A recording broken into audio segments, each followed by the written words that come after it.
Благодаря ми, добър ден на сите, ми представува голямо задоволство, за да може да участвам на овој настан.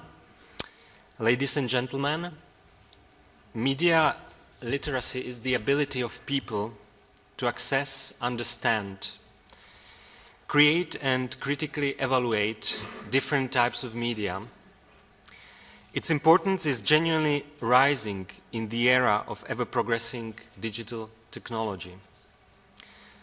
Such technology is widely used in most areas of society. So it is very important to make sure that everyone can understand and engage with media. The European Union considers media literacy as intrinsic to a healthy democracy. It goes hand in hand with media freedom and pluralism. They strengthen and complement each other. Being media literate allows the citizens to participate in democratic processes and play an active role. Media literacy is closely linked to the development of critical thinking by the citizen, their ability to catch up with all changes in technology and society. Media literacy is also a necessary response to a changing and increasingly complex media landscape. Lately, it is an element in discussions about the fight against radicalization, hate speech online, and the promotion of fundamental rights. Today, the concept of media widened. There are broadcasting media, press, internet. Social media are a new tool for receiving information, but also for informing others. We are not only mere passive recipients of media content, but we are also creators and media sources. Some 400 hours of video are uploaded every minute on YouTube. That illustrates the rising consumption of media services which are not under the editorial responsibility of a provider. For example, the latest research of the organization Metamorphosis shows that 65% of the 18+ respondents in the country use internet. Almost the entire population aged 18 to 34 uses internet, and nearly 90% of those aged 35 to 44 use internet. Ladies and gentlemen, all this illustrates the importance of paying attention to media literacy. The EU pays such attention in two ways: in its policies, such as the EU policy on the EU digital single market, and in its programs of financial assistance. Solid financial support is needed for development of media literacy programs. There should be networking and coordination between the stakeholders in society, and schools' curricula should address media literacy in a more thorough way. Media outlets, particularly the public broadcasters and media regulators, have a strong role to play in awareness-raising campaigns on media literacy. This endeavor should involve the entire civil society and professional journalism. Democracy, by definition, requires participation of well-informed citizens. Since we consider media literacy and media reforms in the country very important, the European Union provides assistance through the instrument for pre-accession, under which this project is funded, but also through the media program. At the end, I would like to thank the project team, the School of Journalism and Public Relations, and the Media Diversity Institute from London for their excellent work in carrying out research on media literacy in the country. It will be a basis for development of future strategies and steps forward. Thank you very much for your attention and ви посакувам успешна конференция. Dobar den i od mene. Ке се обидам кратко да ги презентирам наодите од ова истражување, меѓутоа ќе ми дозволите на почетокот, бидејќи од кога почнавме, не знам колку пати ние го спомнавме зборот или изразот или категоријата медиумска писменост, а она што меѓу другото е како сознание добиено од истражувањето е дека многу малку се знае што е медиумска писменост, најчесто се греши и во таа смисла една кратка, сеопфатна, најчесто користена дефиниција на медиумската писменост, која вели дека медиумската писменост предпоставува или значи способност за пристап, разбирање, анализа и критичка оценка на медиумските содржини и во исто време комуницирање на информации во сите нивни форми, што значи преку сите форми и облици на медиуми.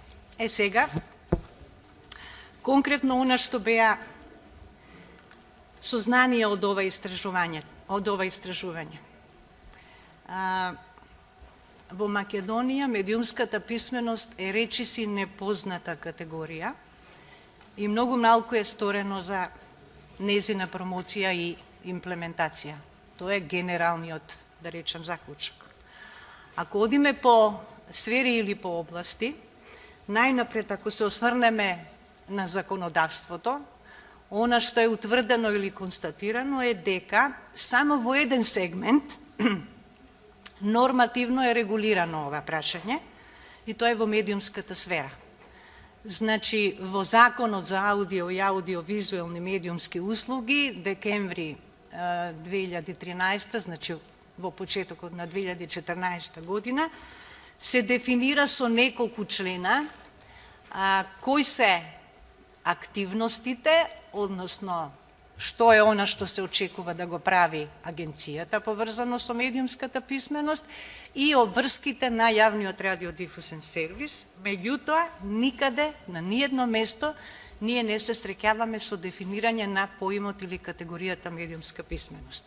Во сите други сегменти, например, во образованието, во информатиката и така натаму, дали се работи за закони, дали се работи за стратегии, документи и така натаму, никаде, на ниедно место, ние не го среќаваме, не ја среќаваме оваа категорија и наместо тоа, најчесто се оперира со дигитална писменост, информатичка писменост, меѓутоа нити тие не се јасно дефинирани.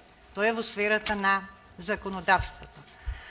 Во сферата на образованието, во ниту еден закон, во ниту една стратегија, во ниту една програма нема да сретнете никакви елементи кои што упатуваат на медиумска писменост. Иако свесни сме, знаеме дека образованието во Македонија има претрпено бројни реформи во изминативе години. Сакате во наставните програми, сакате конкретно во предмети. И тука се оперира најчесто со компјутерска или дигитална писменост и тоа во практиката значеше компјутеризација, воведување на интернет во училиштата и нови наставни предмети поврзани токму со тоа.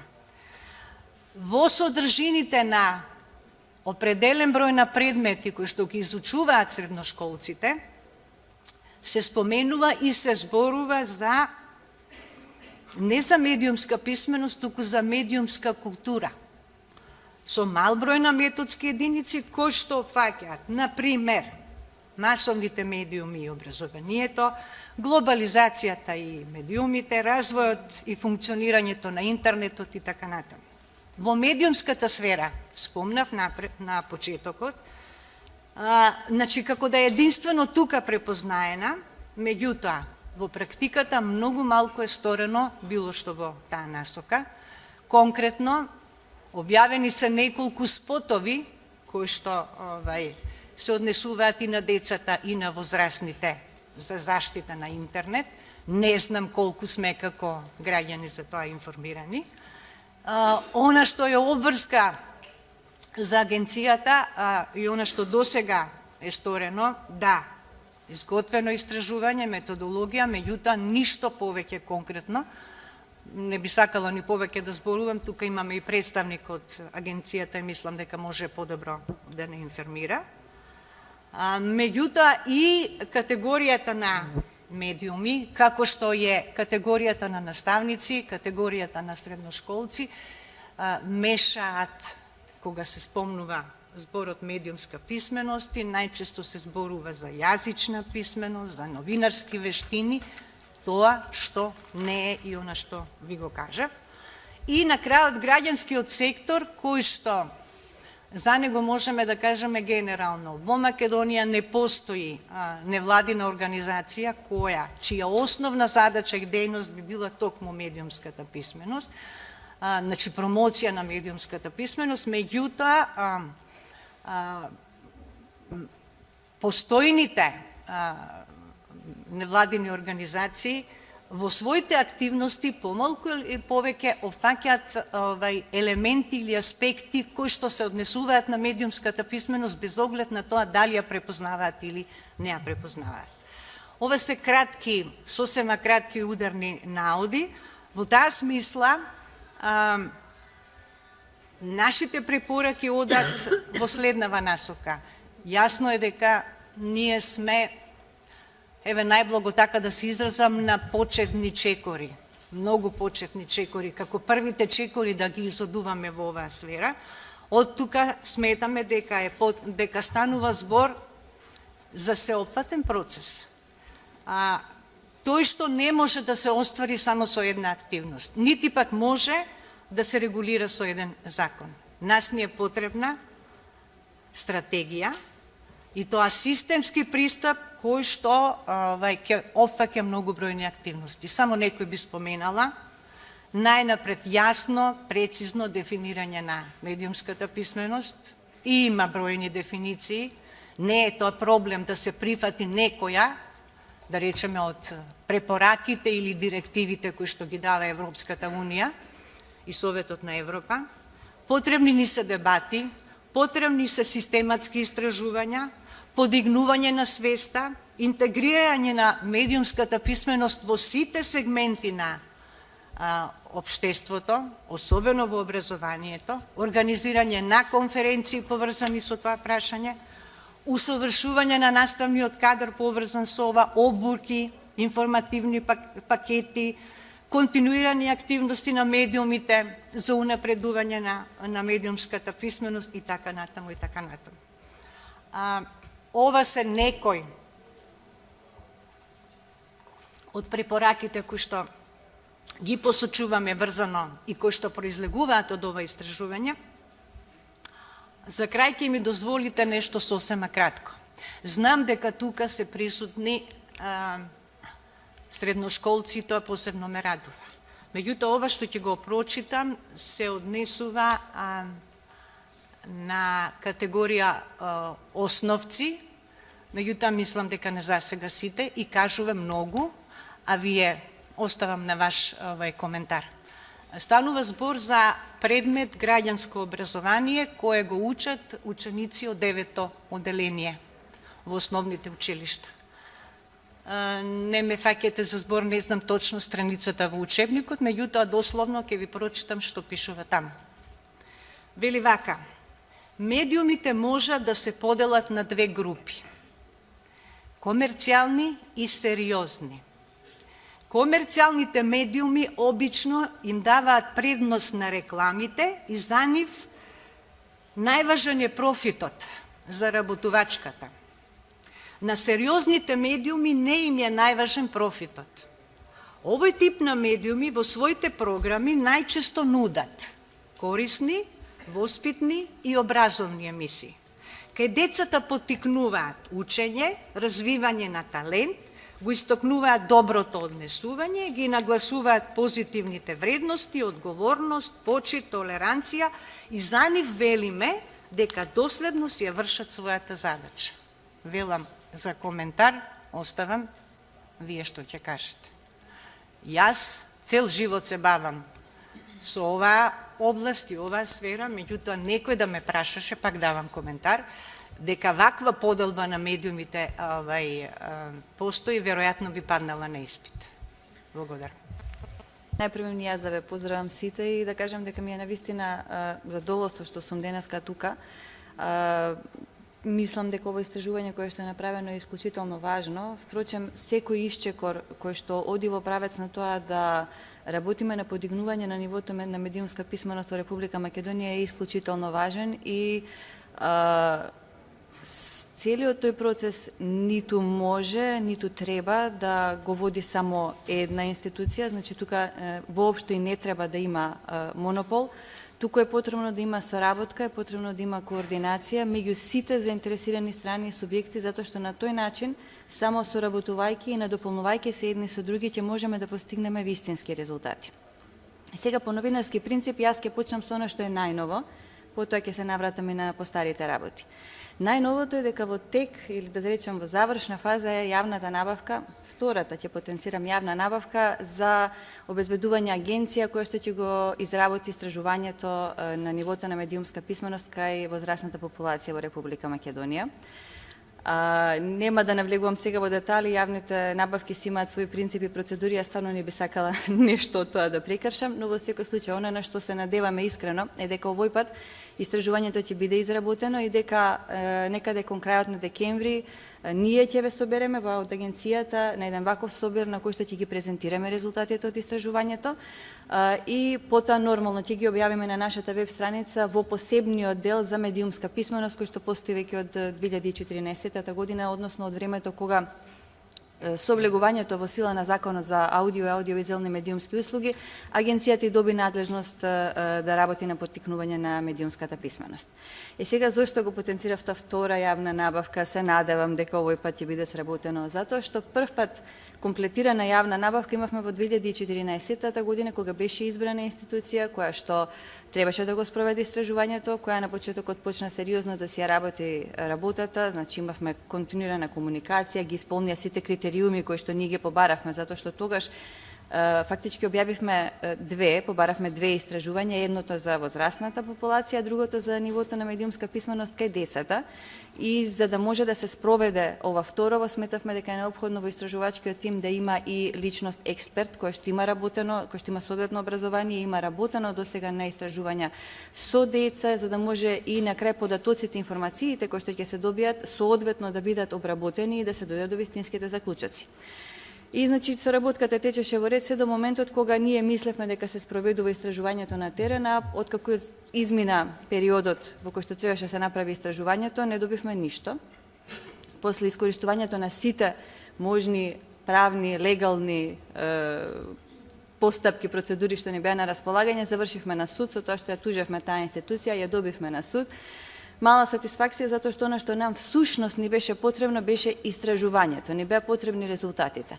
Имено тоа истражување ние го предвидовме како агенција уште во некаде 2012 година, кога за прв пат, како што и во само во истражување што денеска се промовира е наведено, значи работевме на актуелната стратегија за развој на радиодифузната дејност во Република Македонија, во која што за прв пат значи, се потрудивме на едно место да ги собереме информациите за она што беше дотогаш направено на полето на медиумската писменост и да посочиме што е тоа што би требало понатаму да се прави. Значи, една од мерките беше и да се направи вакво истражување и ние сметавме дека ќе го добиеме со повреме тоа истражување за да можеме да го искористиме понатаму и во подготовката на програмата за развој на медиумската, односно поттикнување на медиумската писменост во Македонија. Значи, тоа е тоа што се случи, да се надеваме сега, бидејќи на сите, и нам како агенција, и на стручната јавност, но и на пошироката јавност ни е потребно тоа истражување за да можеме сите да видиме каде сме во моментов и каде од сега, во кој правец и што е она на што треба да се концентрираме. Толку за истражувањето. На што друго работиме? Значи, во 2014 година ја имавме среќата да имаме во моментот и ИПА проект, финансиран од Европската Унија за зајакнување на административните капацитети на регулаторните тела во сферата на телекомуникациите и медиумите. Долго има, ама со многу ефикасни резултати. На полето на медиумската писменост, значи, со помош на домашна експертка, доктор Снежана Трпевска, беа изработени прашалниците за двете истражувања. на нивото на медиумска писменост и таа работеше на тоа поле во консултација со господинот Паоло Челот. Тој е генералниот секретар на асоциација која што се вика ЕАВИ, Европска асоциација за интересите на гледачите. Зошто ова го спомнувам? Затоа што тоа е она институција, она организација која што всушност работеше на истражувањата на нивото на медиумската писменост за Европската комисија. Значи, точно она што ни требаше и она што во моментот беше најбитно и да речеме личноста која што беше една од најупатените. Господинот Паоло Челот ни помогна и да ја изработиме оваа програма за развој на медиумската писменост која што беше усвоена во текот на 2015 година и која што во себе има 3 плана на действување, така е поставена. Едниот е планот на подигнување на нивото на медиумска писменост, другиот е планот на координација и комуникација, а третиот е планот на следење на трендовите во сферата на медиумската писменост и изработување и истражување. Сега на полето на планот на подигнување на нивото на свеста, одевме досега, одиме во 2 правци. Едното е одржување работилници и конференции на кои што работиме на тоа пред се кај заинтересираните субјекти да дискутираме со нив и да некако се поврземе и координираме за тоа што е медиумска писменост и што да правиме. Значи, најпрвото нешто што го направивме беше работилница за нас внатре во агенцијата, за нас во стручната служба, за членовите на советот и ги повикавме и националните телевизии на таа работилница. Дојде од кај нив само еден представник и во моментов е тука. Значи, си ја следи темата во континуитет. Од тука натаму следниот собир кој што го организиравме беше да ги повикаме сите и институции од јавниот сектор, значи представници од Министерството, од Бирото за развој на образованието, од образовните институции, од граѓанските организации и тука уште еднаш што отвори прашањето што е медиумска писменост, кажавме што сме направиле до тој момент и го отворивме подиумот, така да се изразам за сите оние кои што беа присутни, да кажат што до тогаш имаат направено, ама во една дискусија, во една комуникација во која што сите дознавме по нешто. Од тука третата после неколку месеци конференција која што на исто место ги поврза како теми и медиумската писменост, и прашањето на родот во медиумите, и прашањето на младите во медиумите, затоа што констатиравме и ние како агенција дека имаме различни истражувања и различни правци во кои што функционираме, а кои што сите меѓусебно се допираат во полето на медиумската писменост. Значи, тогаш веќе е многу по-конкретно, освен што се презентира до тогашната работа или на програмата за поттикнување медиумската писменост, ги повикавме и им овозможивме преку своји презентации она што до тогаш го направиле да го представат пред јавноста и Високата школа за новинарство и односи со јавноста, и Бирото за развој на образованието, и Дирекцијата за заштита на личните податоци и Метаморфозис. Значи, од почетокот, позицијата на агенцијата е дека не само затоа што така пишува во законот, туку затоа што тој единствениот сметаме вистински начин да се действува, дека треба сите сектори истовремено да работиме и да соработуваме. Од тука натака, значи, се изработи предлог програмата за развој на медиумска писменост, се усвои, имаше јавна расправа на која не добивме мислење и ставови од никого, на крај се усвои програмата. И ние продолживме да работиме на полето на подигнување на свеста, на планот на подигнувањето на свеста кај јавноста, сега обраќајќи се до пошироката јавност, првин со прилагодување на македонски јазик на еден од спотовите на ЕАВИ за авантурата во медиумската писменост на ликот кој што тие го викаат Джек, а ние го преведовме како Јове, и тука сме многу благодарни на Антена 5 радио кој што навистина ја препозна можноста да придонесат на некаков начин за медиумската писменост, па ги позајмија своите гласови за да се изработи овој спот, и тој се емитуваше во текот на минатата година, беше испратен до телевизиите како форма на бесплатно емитување, значи како една јавна кампања. Понатаму, свесни дека постои софтвер за родителска контрола на македонски јазик, кој што е достапен онлайн, сурфај безбедно, но кој што е на некој начин подзаборавен. Си седовме за задача да го свртиме одново вниманието кон него, па овој пат стапувајќи во комуникација со германска организација ClickSafe.de, го преземавме нивниот спот, го преведовме, тој е Каде е Клаус, ние го преведовме како Каде е Горан, повторно одеше на медиумите како бесплатно емитување, со цел значи да се сврти вниманието кон тоа дека овој софтвер постои и ние сите можеме да го симнеме на нашите компјутери и можеме да ја исконтролираме на некој начин содржината до која што достапуваат нашите деца. Сега, она што го правиме во моментов и што очекуваме да го завршиме до крајот на годината. Најпред морам да кажам дека кога ја подготвувавме програмата за работа на агенцијата за 2016 година, знаевме дека ќе имаме избори во првата половина од годината. Тоа за нас значи еден екстензивен процес на мониторинг во кој што буквално сите сме ангажирани, така што сите други активности ги поместивме за втората половина на годината.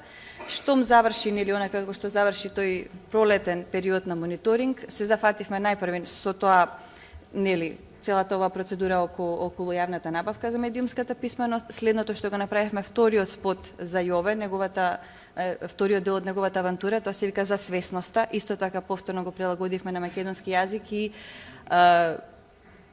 фактички ние, доколку немавме нови избори, денеска на денешниот ден, бидејќи во моментов се држи и јавен состанок во агенцијата, ќе го промовиравме тој спот, ама работата нели пак е таква каква што е, ние мораме да ја работиме својата работа давајќи примат за жал во моментот на она од што најмногу се очекува во моментот од нас. Значи, вториот спот за Јове е направен, а вчера што туку добив информација од ЕАВИ дека имаат и трет спот. Вториот значи е за свесноста, третиот е за следењето, како не следат преку медиумите, како ги добиваат информациите за нас на медиумите. Уште една работа која што е направена, а е допрена, е завршено истражувањето за родот во медиумите, кое што веќе традиционално го работиме од 2012 година наваму. Понатаму, во рамките на спроведувањето на програмата за обезбедување достапност до медиумите за лицата со сетилна попреченост, изработивме и истражување кое што е во завршна фаза за тоа што се нуди од страна на телевизиите за овие личности и кои се потребите преку интервјуа со организациите на лицата со сетилна попреченост, значи кои се нивните потреби. Исто така, она што го подготвуваме и што велам во август сите тие работи моравме да ги запреме затоа што почнахме со нов циклус на мониторинг на изборен процес, е едно брошура, буклет или да го потреба можеби на македонскиот збор книжка една во која што онака како што ја замисливме дека на DVD ќе ги снимиме сите спотови за Јове кои што ги имаме досега. Кон тоа на самата горица ќе приклучиме неколку информации, готова сум. Неколку информации за најбитните прашања за медиумска писменост, значи што е медиумска писменост, за кого е важна, зошто е важна и така натаму, ќе ги дадеме на Бирото за образование, за развој на образованието и Министерството за образование да добиеме од нив согласност и да ги испратиме до училиштата. И сето ова ќе го реализираме штом завршат изборите, што значи на крајот на 2016 година. Благодарам. Да ве поздравам од името на првиот дневен вестник на македонски јазик Нова Македонија и да ви посакам на сите успешна работа. Задачата да зборам за примерите во пракса да ми припадна пред се, дејќи слободно можеме да кажеме дека Нова Македонија е пионер и во оваа област кај нас, благодарение на своите активности што се протегаат со децении назад. Впрочем, во годините зад нас, ние сме целосно посветени на медиумската писменост, се разбира водејќи се од своите основни начела, но сосема вклопувајќи се во пределбите на глобално ниво, дека една од улогите на медиумите, меѓу другото е да ја промовираат токму медиумската писменост. Нашата задача беше и остана да им понудиме содржини со кои ќе ги навикнеме нашите читатели да не ги отфрлаат или избегнуваат медиумите, туку да сватат дека тие треба критички да се обсервираат, да се разберат правилата според кои функционираат, но и манипулативните стратегии со кои се служат. Се разбира, последна дефиниција е преземена од современите трудови од оваа област, но сосема добро се вклопува во она што ние го работиме, меѓу другото. Би започнал пред се со прилогот за најмладите, Колибри, прилог кој секој ученик од основните училишта во Македонија имаше и се уште има можност да го чита, при тоа образувајќи се, но и описменувајќи се медиумски во вистинска смисла на зборот.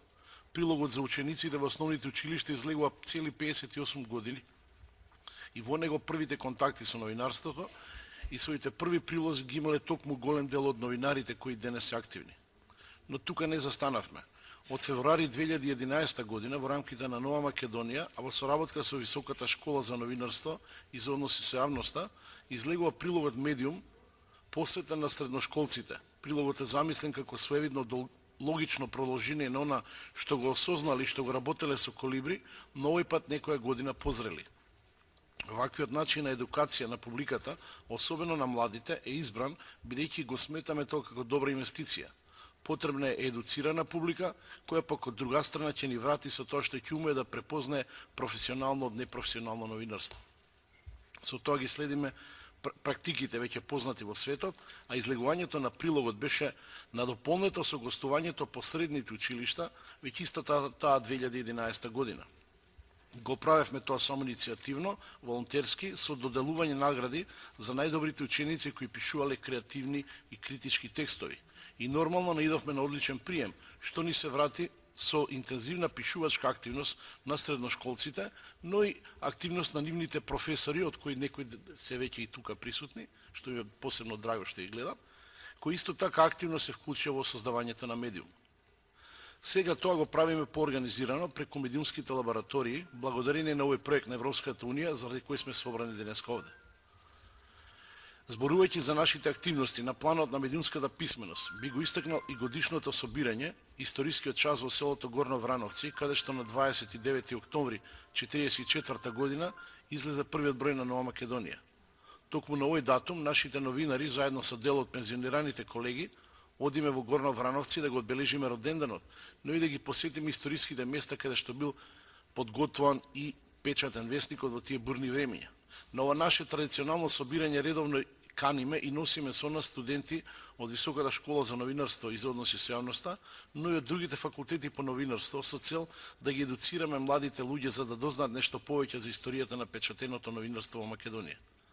Кога веќе зборуваме за нашите активности на овој план, не може да не го потенцира медиумскиот ден. Имено во 2014 година Нова Македонија прифати иницијативата на Високата школа за новинарство и за односи со јавноста да биде домаќин на средношколците. На овој ден учениците, заедно со своите професори од повеќе средни училишта во земјава, беа наши гости каде што детално ги запознававме со нашата работа. Тоа беше убава можност за овие млади луѓе да ја запознаат технологијата на создавање еден дневен вестник, а на одреден начин и да им помогнеме во изборот на нивната идна професија. Ваквата пракса продолжува и годинава и ова нека биде и своевиден повик до другите медиуми да се приклучат на иницијативата, а како подсетување, следниот медиумски ден е планиран во декември 2016. Ви благодарам.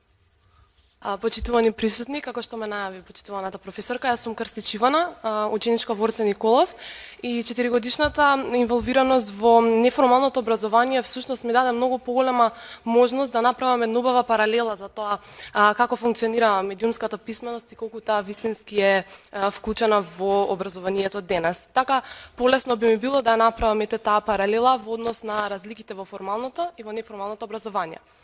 Формалниот образовен систем во Република Македонија навистина потврди во таа смисла. За мене медиумската писменост е нешто што асоцира на развој на активно граѓанство и од тука, особено во средното образование, потребата да се биде активен граѓанин е неизмерно голема со цел да имаме вистински млади луѓе кои понатаму виднина ќе можат да функционираат.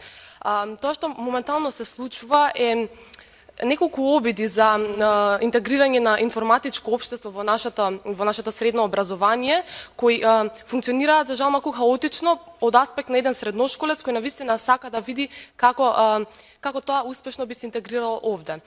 Неколку сфери се би ги опфатила во овој мој говор, па би почнала најпрво со перцепцијата на ставови и како ги примаме медиумските всушност информации овде. За жал формалното образование не е тоа која нуди она можност да се развие критички став и секоја информација која ќе се прими од различен медиум да се разгледа на многу различни начини, со тоа да се развие свесност кај самата индивидуа за тоа што ние слушаме, што ние гледаме и што нас ни е потребно вистински. И дали воопшто наидуваме на некоја да речеме призма низ која можеме да го критикуваме истото. Самата медиумска писменост во наставата би требало да се спроведе од обучени професори кои едноставно се заглавени помеѓу целата да наречам технологија, бирократија и се што треба да го направат за еден час да може да се одвива по тие законски нови процедури кои се донесоа во однос на примена на ИКТ, потоа компјутер за секое дете и слично. Меѓутоа, се што можеме да забележиме во моментов е еден хаос за жал. А тој хаос мора едноставно да се среди на некој начин и тоа може да произлезе само од вистинска реформа на цел образовен систем. Тие реформи подоцна ќе можат убаво да се надокнадат и на сите активности што се превземаат во неформалното образование, кои еве јас самата имав можност да ги искусам како 4-годишен активист и дел од неформалниот сектор. И токму поради тоа сметам дека секоја активност која во формалното образование се спроведува хаотично, не вродува моментално со плод, освен само со дополнително збунување. Тука апсолутно ги вклучувам сите активности поврзани со медиумска писменост и медиумска култура, кои се дел од повеќе предмети во образованието, а се обработуваат многу несериозно, многу не се сватени доволно професионално и едноставно тие остануваат како теми кои учениците сами ќе ги работат и не се нешто на кое што се обрнува доволно внимание. А кога генерално и самите ученици ќе разберат потребата од тоа да имаат медиумска писменост и според оваа општа дефиниција колку таа им е важна за понатаму да функционираат и како индивидуи и во однос на тоа да имаме ние едно здраво и функционално општество, тогаш навистина би се направила една многу поубава слика за тоа. Информатичкото општество кое нели се наметнува со развојот на технологијата и слично, доведе до некои промени кои требаше да стигнат и кај нас, меѓутоа тие доаѓаат на многу поразличен начин, односно ние се соочуваме со голем број на технички проблеми поради кои не можеме да бидеме дел од истото. Иницијатива има за спроведување на самото, меѓутоа од аспект на технички проблеми и обученост на самиот професионален кадар во училиштата, сметам дека и самите ученици генерално го чувствуваат тој недостаток. Така во однос на тоа го искажувам моето мислење како некој што долго време размислува на оваа тема, разговара за ова и сака да знае што може да се направи за оваа ситуација да се подобри. Во однос на неформалното образование пак, јасно ми е, како што претходно напоменавме, дека всушност невладините организации немаме конкретно една невладина организација која ќе промовира медиумската писменост, меѓутоа јас лично бев дел од голем број на проекти од неколку невладини организации што работат на неа, можеби краткорочно, некои со подолг рок, меѓутоа вродиле со некаков плод. Да не беше тоа така, немаше да бидам јас самата тука и да зборуваме за потребата од медиумска писменост и во формалното образование. Така што во однос на се што е потребно да се спроведе за да почне процесот на медиумска писменост вистински да се спроведува во еден образовен систем, нас не е потребна реформа, а таа ќе почне со ресетирање и запрашување кои се вистинските вредности што еден образовен систем треба да ги има. Дали нас не се потребни, дали нас не е потребно всушност да учиме некоја програма за што не знаеме колку ќе ни користи или едноставно треба да се направи некој концепт на вредности и на потребни информации што реално ќе ги искористиме во животот, а медиумската писменост е клучен фактор за тоа. Мислам, имав среќа да го спознавам тоа уште од млади години, така што верувам дека и понатаму нема да имам некаков проблем со тоа. Колку порано младиот човек се запознае со важноста на медиумската писменост, особено со критичкиот став, внимателноста со која ги прима информациите, и исто така внимателноста со која едноставно постои пред технологијата, функционира, работи на интернет, потоа го користи медиумот како алатка за пренос на информации, толку подобро би функционирало и генерално нашето општество денес. Сека многу индивидуално е тоа колку ја чувствуваме потребата за медиумска писменост и мене ми е мило што оваа конференција навистина излезе во многу голем и значаен облик, токму поради тоа што се начнува прашањето и потребата и важноста од тоа медиумската писменост да биде развиена кај младите луѓе. Така што ова е некој мој излагање од аспект на средношколците во Македонија, на кој што верувате дека треба да се работи многу за тоа што како идна генерација на студенти и понатаму граѓани, токму тие ќе треба иста во оваа порака да ја пренесуваат, а доколку останеме во статус кво позиција и доколку не ги потегнеме првите чекори за нешто подобро и за нејзина актуализација, едноставно ќе може само да речеме дека сме биле тие кои начнале нешто, меѓутоа не направиле акција. Така што ви благодарам и се надевам дека нема да остане само на нашите зборови, туку заедно ќе се потрудиме да правиме повеќе акции кои формалниот образовен систем ќе го издигнат на повисоко ниво и ќе овозможи секое дете да се чувствува, односно да се чувствува задоволно и своите потреби во однос на голем број на сегменти, особено и како медиумската писменост, ќе бидат задоволени таму. Ви благодарам. Thank you for having me in this remote capacity at this distinguished and highly significant conference, Media Literacy as a Prerequisite for Active Citizenship. I just want to confirm that everything is okay and you can hear? Okay, thank you. Well, media and information literacy, and UNESCO shares this viewpoint, is a prerequisite for active citizenship, where citizens are making decisions based on credible information and with critical understanding. And UNESCO is committed to supporting media education as early as 1982, and that's almost 40 years ago. This was articulated in a Grunwald Declaration, and since then, many declarations and concrete actions have reaffirmed this position. Today, children and youth are at the heart of this need for education. The information behavior changed, and their information experiences and our information habits are less structured. Information often comes from friends' recommendations, from Facebook algorithms, or just some scraps of information. So we're all faced with the challenge of finding new formats and new platforms to send reliable media and information content to platforms that children and young people use. But this is also an opportunity. So children and young people often lack critical media and information literacy competencies. We call this MIL competencies. There is a strong need for involvement of the industry. For example, one research in UK shows that 1 out of 2 people believe that if the information is showed on Google, it is then authorized, credible information and not raw material. As well, the media as content creators need to be included in the education about media and information literacy. In other words, giving people technology and tools is the right thing, but supporting education and knowledge on how to use it properly and with good intentions is as equally the right thing. Thus, UNESCO recognized in 2008 the importance of the approach through a composite concept. So it's media and information literacy. These are traditionally seen as separate and distinct fields.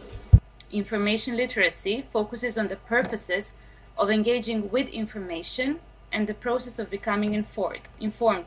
For example, searching for an information on Google or searching for some information in a library. Media literacy has a similar concern, but begins from a different point. The media literate person understands the nature of the roles and functions of media and other information providers in society.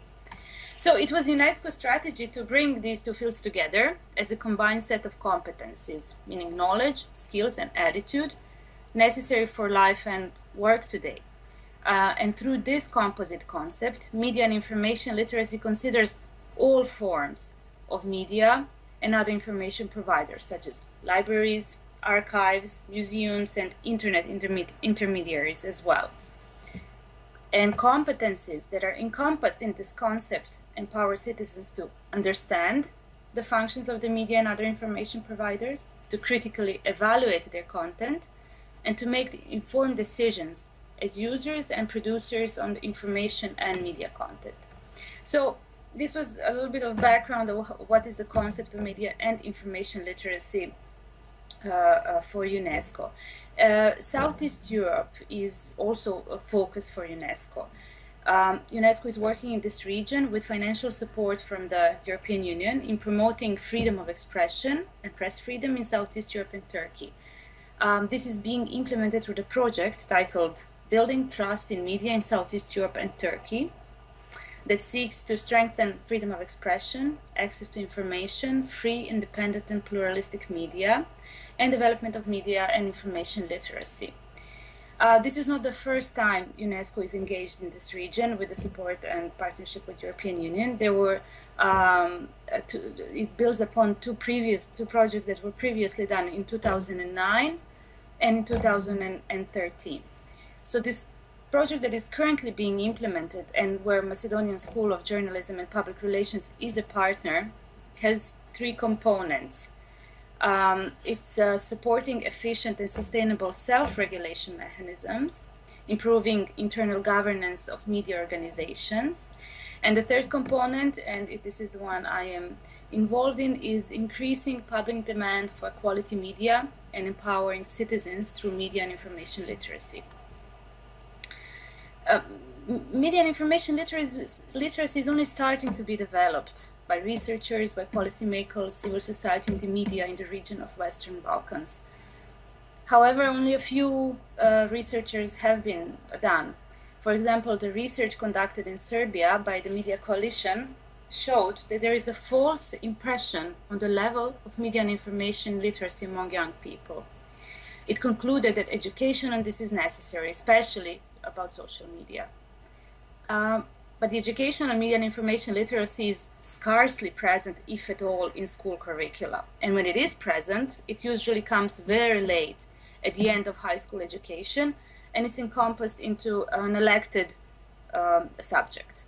And there is also the question of the capacity of teachers to deliver quality education on media, quality media educations.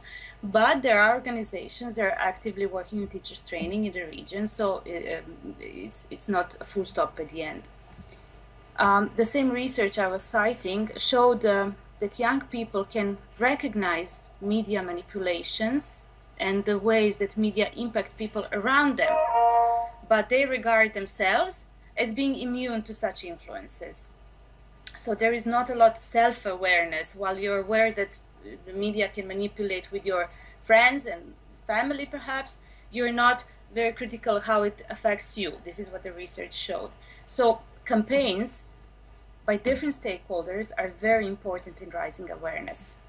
And majority of innovative practices of media and information literacy are being conducted, mainly provided by NGOs, and usually take place in informal education setting. Not always, but many times.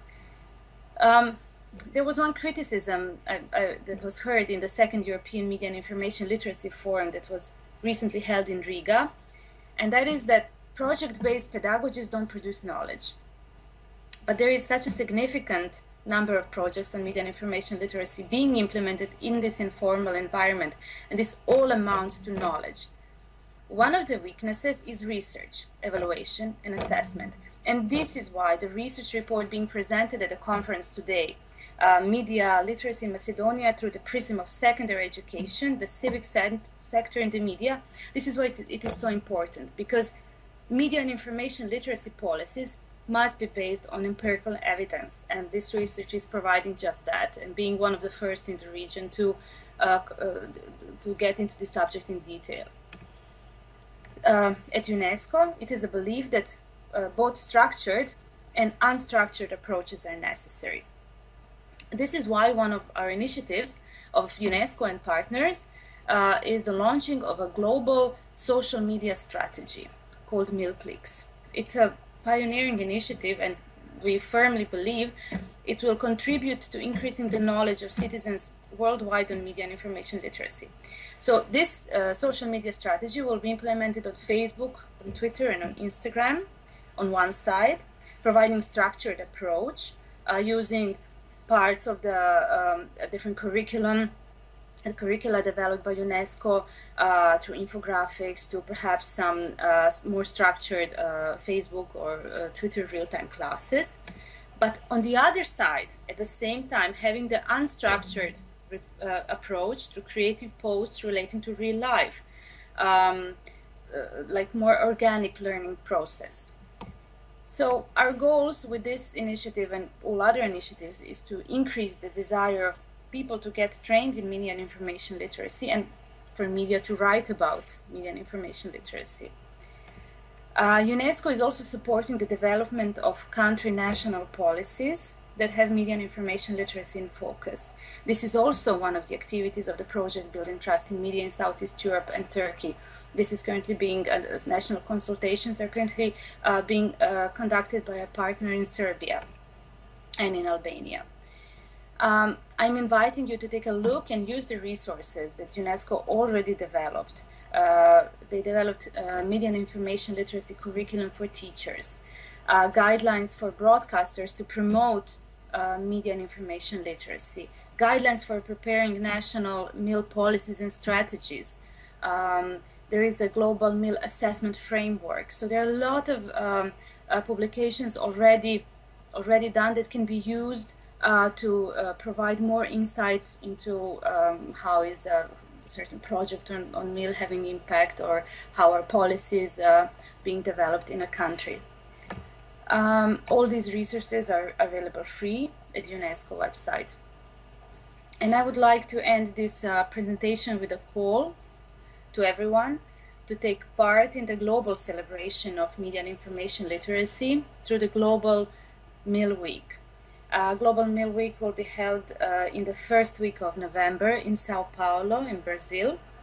But there are many opportunities to remotely participate. For example, registering the events or registering projects on media and information literacy online on the website of UNESCO's Global Media and Information Literacy Week.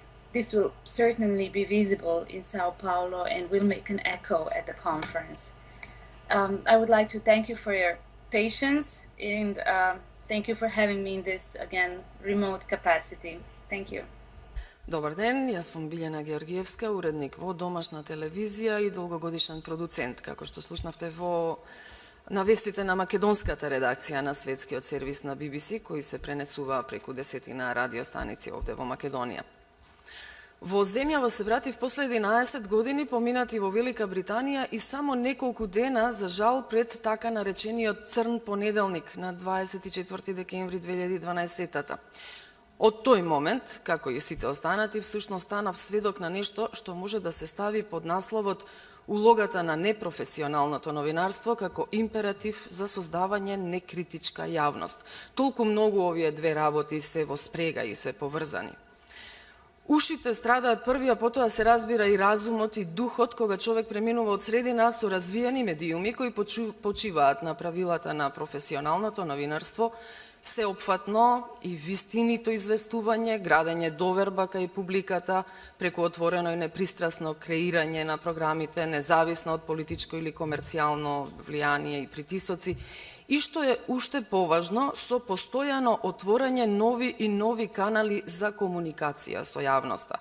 И дојдо во средина каде што главни и најгледани беа медиумите задолжени за пропаганда, манипулирање, за криење на вистината, потиснување на зрелото размислување и уште полошо без канали за комуникација со публиката, не дозволувајќи било каква слободна реакција или изнесување на поинакво мислење.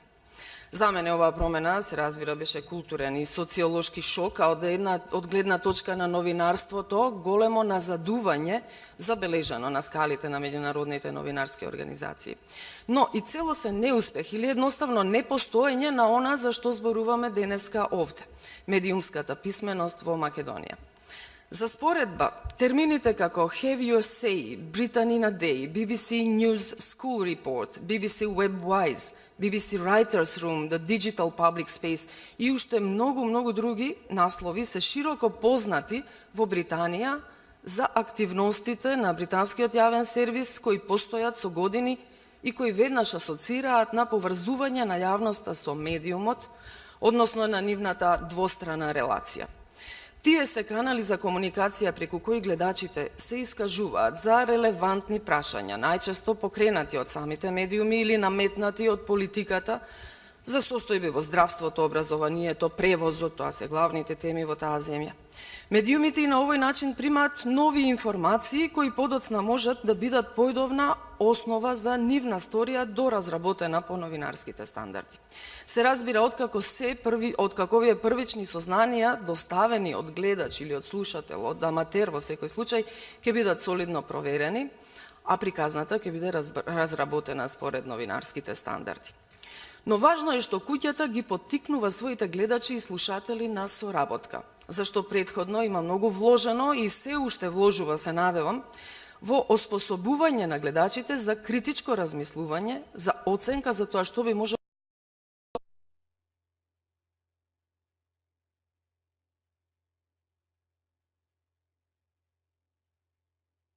гласува дека во услови на развиен интернет, кога се намалуваат можностите за директно регулирање на содржината, се зголемува потребата од медиумски писмена јавност. Колку и да е сега поедноставено дефинирањето на медиумската писменост во Британија, BBC ја дефинира како способност за пристап, разбирање и креирање различни видови медиуми и содржини, Незината улога е сепак многу сложена и се однесува на демократизација на целото општество. Во обидите да ја дефинира потребата од медиумски писмено население, Овком уште во првите години од овој век има зацртано дека доколку сакаме поздраво, поживо и по-фер општество, треба да имаме граѓани кои ќе одиграат својата улога за неговиот економски, социјален, културен и политички живот. А за да се осигури такво учество, секој треба да биде писмен и не само за пишаните медиуми, туку и за сите форми на електронските медиуми. Поседувањето на тие вештини им овозможува на луѓето да бидат публика која прашува и одговара, да бидат активен учесник во демократските процеси, да бидат образовани конзументи, а во некои случаи и имагинативни креатори на содржините. Професионалното новинарство пак во сето ова мора да овозможи платформа, да им овозможи простор за искажување на вака описменетите луѓе. При тоа, во селекцијата да се служи со истите критериуми како и во професионалното новинарство. Спречување шпекулации, навреди, говор на омраза, клевета, пристрасност, искривување или потиснување на вистината, омаловажување и така натаму. Медиумски писмените луѓе можат да сватат како се прават информативните содржини, но можат и да постават прашање или да предизвикаат доколку нешто ги повредува. Можат да се искажат со имагинација и со креативност и брзо да го споделат своето творештво. Можат да изберат што ќе читаат или што ќе гледаат, да препознаат и да прават разлика меѓу мноштвото содржини што им се нудат и се разбира да бидат описменети за да се заштитат на интернет. Ова особено важи за младата популација, но и за родителите да знаат како да ги заштитат своите деца на интернет. Но, која ќе биде ползата од медиумски писмени луѓе, доколку не им се овозможи пристап до професионални медиуми, до професионално новинарство, доколку не им се овозможи платформа за искажување и учество во демократските процеси, доколку се отвораат канали за комуникација само со однапред инструирани соговорници, без осуда за јазикот на омраза, доколку не можат да се искажат представници од сите заедници, од сите возрасти, и доколку самите медиуми промовираат селективен пристап при информирањето, пристрасност и политичко влијание. Од тука охрабрувањето, медиумски писмена публика е директно поврзано со промовирањето професионално новинарство, квалитетни медиуми со собствена уредувачка политика, отвореност во пристапот, работење во интерес на целата јавност и без политичко и комерцијално влијание, ова во идеален свет, ако е можно. Дури тогаш може да се очекуваат и подалекусежните резултати. Зрело јавно мислење. Граѓани кои можат да ги изберат своите најдобри представници кои ќе раководат со земјата. Граѓани кои остро ќе реагираат за пропусти во здравството, за хигиената, граѓани кои ќе бараат одговорност од институциите и ќе казнуваат или ќе наградуваат на избори. Колку што можам да се сетам протестите во Иран по председателските избори во 2009 година, кога од заскитан куршум загина младата девојка Неда Ага Солтан на улиците на Техеран, беа меѓу првите видеоснимки добиени од гледачи кои на BBC му послужија како извор на информации во недостиг на сопствени. Со двојно или дури тројно проверување на веродостојноста, тие му послужија на медиумот за да ја разработи понатаму приказната, а беа добивани од неновинари. Ова продолжи и со случувања настани по светот и од многу други места. Дури тогаш стана јасно дека социјалните медиуми и техничкото познавање да се сподели информацијата се многу вреден и креативен извор и за самите медиуми.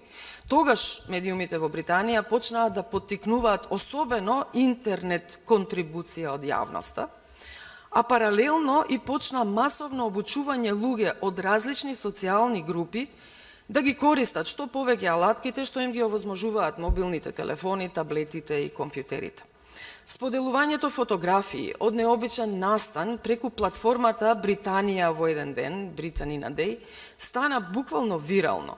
Илјадници фотографии од паднат снег, што е многу необично за островот, сонце, залези, есен, расветани ливади, необични лица, изрази, настани, па потоа сообраќајни несреќи, поплавата што ја зафати Централна Англија пред неколку години, ретки земјотреси, таму се многу ретки. фатални бранови покрај брегот, сето тоа беше испраќано во редакцијата Британина Деј и буквално луѓето, а постоеше редакција, уредниците не можеа да се справат со напливот на фотографии. Тогаш сватија колку јавноста е подготвена да придонесува, колку е дури срекна да направи да си ја види, да си го види можеби своето дело на некоја од програмите или на веб страната на BBC. Следниот чекор на медиумите, особено на јавниот сервис, се насочи не само кон следење на технолошкиот развој, туку и кон елементот разбирање и креирање за што поголемо медиумско описменување на населението. На веб страната на BBC и сега има повици за тие што сакаат да го усовршат својот стил во пишување. Да пишуваат сценарио за филм, сценарио за драма, скеч, радиокомедија, програма за деца. Има дури и да партиципираат во сите програми, не само во информативната. Има повик за идеи за ТВ програми. Дури има и онлайн курсеви за учење на вештини, за ТВ продукција, за информативна, културна или научна програма, па има дури и упатство, гледав деновиве, за собствено ТВ шоу човек да си направи. Во Македонија, за жал, ваквите канали за комуникација се многу малобројни. Слушнав дека на радио има телефон за пријавување проблеми во сообраќајот. Од време на време до медиумите, особено преку социјалните мрежи, доаѓа по некоја информација од гледачите. Пред известно време аматерот Дебар испрати многу добро снимено видео на некоја депонија покрај градот каде што бил исфрлен индустријски отпад, односно од електронски уреди отпад, што ги загрижува луѓето во Дебар. Телевизијата 21 веднаш испрати екипа, ја доработи приказната, ја покрена приказната. Се надевам дека ќе следиме и натаму што ќе се случува со таа депонија, но да не беше тој човек што застанал среде ѓубриштето и некој друг го снимал, навистина немаше да знаеме дека нешто такво се случува во Дебар. Оваа телевизија и многу други го немаат луксузот да имаат дописници баш во секое место. Но се помалку не гледам дека многу телевизии имаат отворено канали, дека не слушам на информативните или на другите програми да ги поканат своите гледачи да им пишат нешто, да ја погледаат веб страната, дури да ја рекламираат адресата од веб страната, па таму да има простор каде што ќе може да се испрати фотографија, видеоматеријал или коментар. Сето тоа се разбива, треба да помине низ филтерот на новинарските стандарди, што треба да го прават луѓе, а тимови дефинитивно, ниту во мојата телевизија, каде што сега работам, а верувам ни во другите, нема за тоа. Доказ дека во Македонија поимот медиумска писменост е допрва треба да се промовира и да се работи на тоа, може да биде и секоја снимена анкета или vox pop, како што ние го викавме. Со децении наназад, а и се уште, поголем дел од луѓето запрени на улица и прашани за нешто релевантно за нивниот секојдневен живот, избегнуваат одговор. Ако не можат да побегнат од новинарот, значи ако буквално им стави некаква пречка, тогаш ќе речат онај најнелогичен одговор, ама најчест, не сум одовде, и тоа е некаков спас, дека не треба да дадат свој придонес. Ретко кој би си рекол во тој момент дека тоа му е дадената шанса да сугерира решение, да му помогне можеби на општеството доколку има солидна идеја и да покрене дебата за решавање на некоја состојба која не допира сите нас овде како граѓани. Значи, полето е празно, се што ќе се стори за практично и промовирање на медиумското описменување, почнувајќи од најмладите до највозрасните, ќе биде добре дојдено. Овде главно во првата сесија слушнавме прашања и одговори во врска со воведување предмет во образованието, основно или средно. Меѓутоа, што е со останатите возрастни групи? Јас не би ги изоставила воопшто. Токму заради тоа, мојот апел е до колегите во медиумите да отворат некаков канал за комуникација. Не мора претходно да има не знам какви акции, не знам какви операции за техничко описменување. Има многу луѓе кои, слушнавме и проценти, многу луѓе го користат интернетот, за жал само или главно за социјалните медиуми или за проверка на насловите на порталите. Меѓутоа, добар дел од тие луѓе знаат да аплодираат некое видео или фотографија. И доколку бидат поканети, или барем можеме да провериме, Сигурно некој ќе се јави, сигурно некој ќе има идеја. Наша работа на новинарите ќе биде да провериме дали тоа е релевантно, дали е од јавен интерес и дали може од него да се развие приказна. Нема да должам понатаму. Благодарам многу. Dakle, moje ime je Ivana Jelač, radim za Media Diversity Institute i zaista mi je drago da sam danas ovdje. Uvijek je zadovoljstvo razgovarati o medijskoj informacijnoj pismenosti koju zaista smatram ključnom veštinom 21. veka. But now I will switch to English. I think it will be better for all of us. Well, as already mentioned, I work from the Media Diversity Institute, and we are international NGO that works internationally to encourage and facilitate responsible media coverage of social diversity. And when I say that, I think diversity in terms of ethnicity, religion, age, gender, disability, sexual orientation, and gender identity, etc. So we work to eliminate stereotypes and prejudices in the media and encourage those kind of eliminate those kind of narratives that could foster divisions in society. The Belgrade-based office, MDI Western Balkans, is very much focused on media information literacy for young people. And there are three critical skills we think are crucially important as from this media information literacy, which is much broader term, and this is critically understanding media contents, being able to find information and access different information in order to evaluate those information provided in the media, and also to produce media content. And in terms of marginalized community, this is particularly important because it can increase the visibility of those communities. There's no need to talk about the backgrounds in the region, but I need to highlight that the societies in the Western Balkans, Macedonia and Serbia as well, are still in transition, and democracy is not in place yet. And one of the aspects of that is the fact that the freedom of expression is still endangered. Our work of MDI is focused on two human rights, and this is freedom of expression and access to information. And I think young people are not in position to exercise neither of the two, and this needs to be addressed. And when we talk about media information literacy, we very often speak about young people, and this is the case today. But I would like to remind that youth is not the vulnerable audience. And as I already mentioned, Ofcom has done some research, and we're talking about the UK and much more mature democracies. And one of their researchers showed that adults, as much as young people, cannot sometimes differentiate certain kind of information, and, for example, do not differentiate between the ads that appear on top of your search from the genuine search results. So this is one of the reasons why non-formal education is also very important, because it targets all age groups.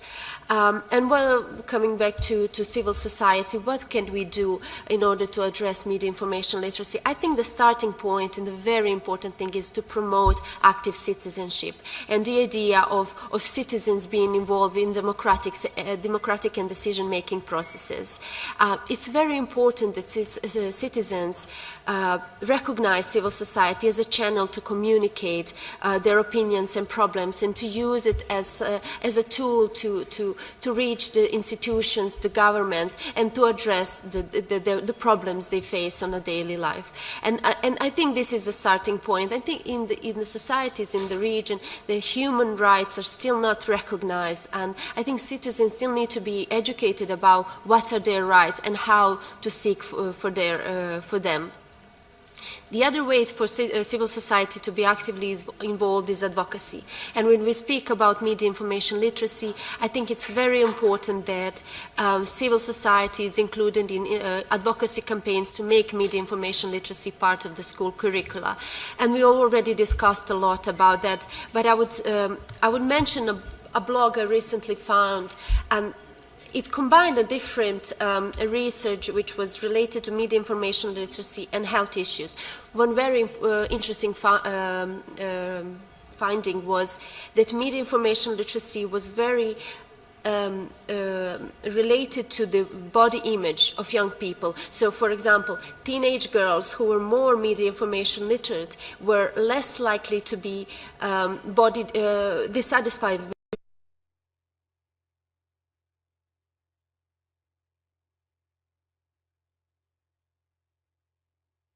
Civil society organizations recognize media as a tool to send their message across to a broad audience, to increase the visibility of their work, but also in terms of the social diversity, which is the focus of MDI's work. We have done such workshops with civil society organization working with marginalized communities.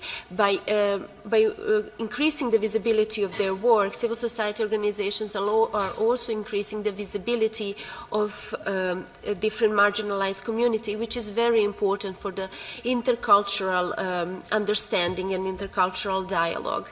And of course, media need to recognize civil society organization as a source of information and the source of expertise, which civil society organizations are indeed. And finally, I think the civil society organizations have a very important role in educating citizens, and this is through different non-formal education programs. It is through workshops, training. I think the peer education approach is very important. This is something we try to implement in Serbia right now. I already mentioned our approaches, but I would still highlight once more the importance of citizens being able to produce their own media contents. MDI has done something like that, for example, with young Roma people in UK, and teach them how to use multimedia tools and how to make them more visible and even approach the mainstream media, which is something, again, which can contribute to visibility of different marginalized communities. And I would finally, for the end, mention our project Get the Trolls Out, because we see hate speech as a very problematic, and we try to address it. And the Get the Trolls Out was a project that was focused on anti-Semitic hate speech. However, this is something we try to now translate to the Serbian society and address hate speech in our online environment. And this project was about finding the examples of hate speech, but also decomposing these narratives and helping citizens be aware how they should read these narratives and how they can critically reflect on them. This project also, which is I think very important, promotes the idea of non-violent dialogue.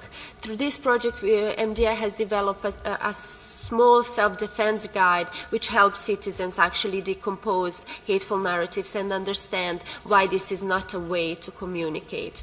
And finally, through this project, MDI has come up with the small tips, we call them, to counter hate speech. And this is very important because it's done it is designed in cooperation with Twitter. And it is a very important example of collaboration between a profit and non-profit sector.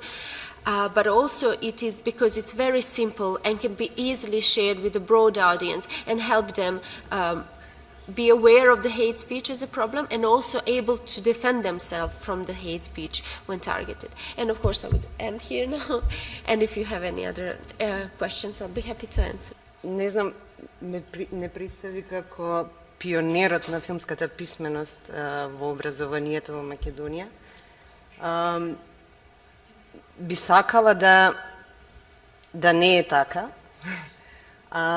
И мислам дека не е до крај така, затоа што Македокс во образованието не влезе со цел да нуди филмска писменост во формалното образование, туку влезе со цел да понуди аудиовизуелни содржини со кои што едукаторите, формалните или неформалните, ќе можат да обработат одредени теми и да действуваат во насока на оно што сметаме и ние, мислам и дека образованието се стреми, е да создаде една сеопфатна личност на која што ќе и пренесе здрави вредности и морални норми.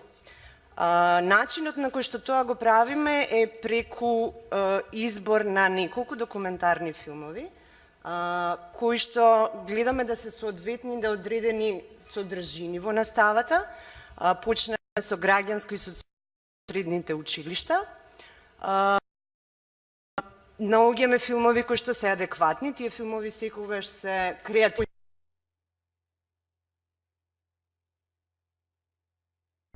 Нити пак да делуваме на креирањето на политиките, сепак го користам ова место затоа што ова е една платформа во која што се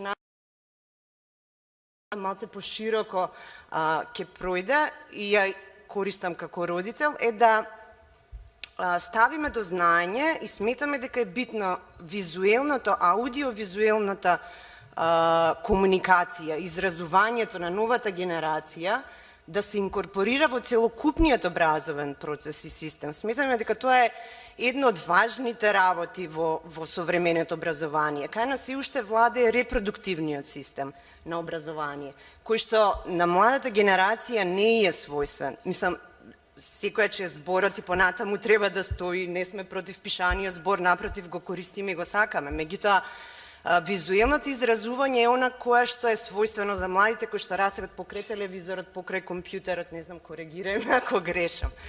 Во секој сегмент од образованието треба да се инкорпорира тоа како начин на ливно изразување. Значи, ако еден средношколец или основец или било каква дете во образованието го може да се изрази со аудиовизуелни средства, треба да му се дозволи.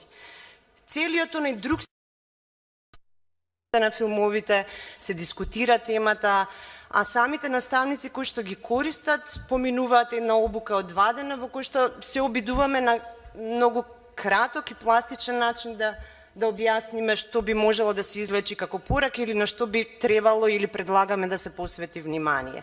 Сепак, да, примената останува на наставниците, на едукаторите, и тоа е она во кој што формалниот образовен систем според мене би требало да се посвети повеќе на, не мислам дека, малце ќе скокнем, извинете, не мислам дека на младите им треба медиумска писменост. Младите се образуваат на секој чекор од сите страни, многу повеќе од сите постари генерации, од сите нас. Мислам дека на едукаторите им треба едукација за медиумска писменост малце поголема. Мислам дека на педагошката академија и треба малце подефинирана селекција на кадри, не знам, не сакам да маловажувам, меѓутоа сметам дека треба да се посвети поголемо внимание не толку на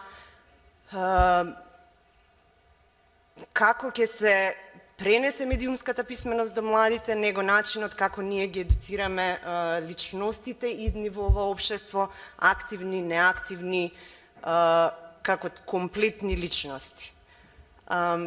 И за крај, тоа не значи дека не треба да има медиумска писменост, сметам дека треба да има и филмска образование, секој аспект од животот на секој млад човек треба да се едуцира. Она што е битно за мене и што многу ми е важно што го правиме како Македокс е да ја поттикнеме визуелниот израз, да им дадеме простор на младите да се изразат се повеќе визуелно и да го препознаеме тоа кај нив како начин на изразување. Вреднувањата сепак мора да се класифицираат и да се разделат на повеќе сегменти. Ако младиот сака да се изрази со збор и да продолжи да биде новинар, да, секако треба да се посвети индивидуално внимание на тој млад човек од секој наставник кој што може да го даде тоа. Фала. Низ денешното обраќање ќе зборувам низ перспективата на младински активист и младински работник, кој што неколку години работи со млади луѓе. И особено во оваа денешна конференција ми е особено битен оној дел за медиумската писменост во ерата на наплив на информации. И токму во една ваква ера на наплив на информации ние ги наоѓаме новите медиуми како средство каде што ние можеме да стигнеме до нашите потенцијални волонтери и активисти. Но ситуацијата е таква да новите медиуми се толку домакинати кај младите луѓе да тие по дефолт представуваат нивна комфортна зона денеска, а знаеме дека активизмот сам по себе значи излегување од комфортната зона и задржување на некој автономен контекст на делување. И во текот на неколку годишната работа најголемата дилема ми беше како активистите да ги извлечеме од нивната комфортна зона, во случајов друштвените мрежи, и да ги пренасочиме кон имплементирање на акции и интервенции во општеството кои што ќе бидат од бенефит за сите нас. И токму и во таа насока оди моето денешно обраќање низ 3 перспективи. Прво, како ние граѓанските организации ги употребуваме медиумите, како активистите ги употребуваат и како неформалните групи и движења ги употребуваа во Македонија во локален контекст, нели? Една работа која што е особено важна во целата оваа приказна е дека до младите луѓе доаѓаат мноштво на информации секојдневно и тие самите селектираат што ќе перцепираат од тие информации. И најчесто кога ние како младински работници се одлучуваме да комуницираме со нив, треба да го направиме тоа со пораки кои што се многу кратки, многу јасни и да се така визуализирани да го задржат нивното внимание. Јас сега би споделил тука едно лично искуство во организацијата во која што моментално работам, се соочуваме можеби со еден од најголемите комуникацијски предизвици во последниве години. Имено станува збор за една група на волонтери која што има многу широка возрастна граница од 15 до 80 години. И последниот пат кога се видовме дека тие имаат многу различни стилови на живење и преферираат различни комуникацијски платформи. И она што младите го наведоа е дека тие не сакаат да комуницираат преку мејл, и можеби на средношколците тука им е позната, тие наведоа апликацијата Snapchat како потенцијална апликација за користење, значи сакаат да снимаат 3 до 10 секундни видеа и така да си се информираат за волонтерските активности во нивните земји.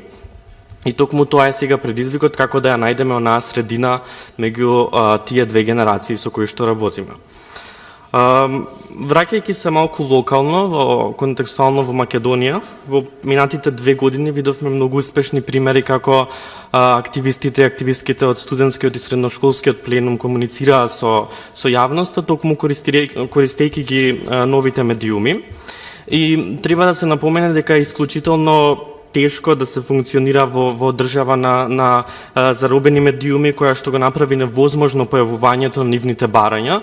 Значи, активистите се појавуваат токму на голем дел од провладините медиуми само кога беа оцрнувани, етикетирани, заокружувани. Тоа беше многу тешко тие да ги дистрибуираат своите вистински барања во овие медиуми. И во една таква атмосфера токму новите медиуми мислам дека многу помогна, барањата да бидат јасно наведени и да се регрутираат луѓе на сите активности кои што се организираа.